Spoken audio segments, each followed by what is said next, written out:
बिक गया commander Jolani.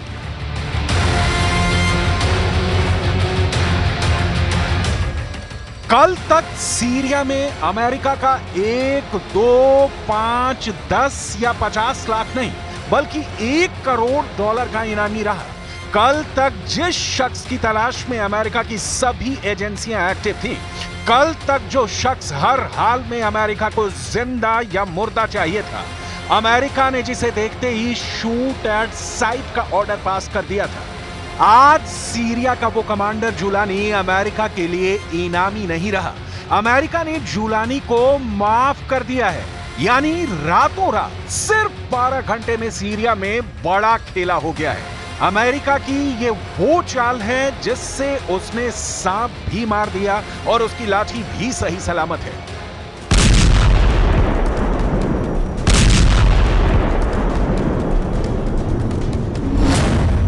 Jolani पर रखा इनाम अमेरिका ने वापस लिया। 2018 में एचटीएस को अमेरिका ने आतंकी संगठन घोषित किया था। अल कायदा से जुड़ा रहा है कमांडर जुलानी।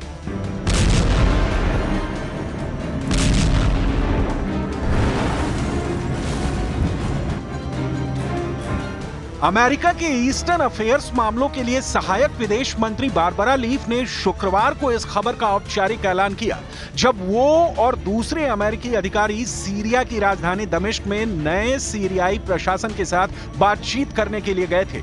इस महीने की शुरुआत में हयात तहरीर अल शाम यानी एचटीएस के नेतृत्व में सीरिया के राष्ट्रपति बशर अल असद को सत्ता से हटाए जाने के बाद से यह अमेरिकी डेलीगेशन की सीरिया की पहली यात्रा थी। पहले आप देखिए बारबरा लीफ का वो बयान जिसने पूरी दुनिया में तहलका मचा दिया है।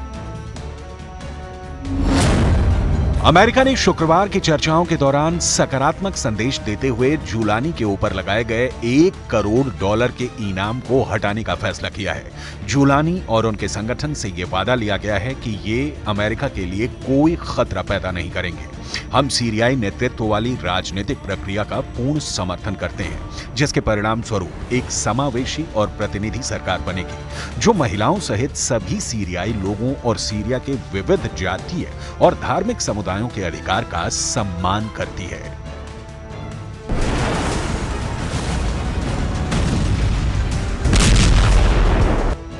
हालांकि मीडिया रिपोर्ट में दावा किया गया कि अमेरिका ने फिलहाल एचटीएस को आतंकी सूची से नहीं हटाया है।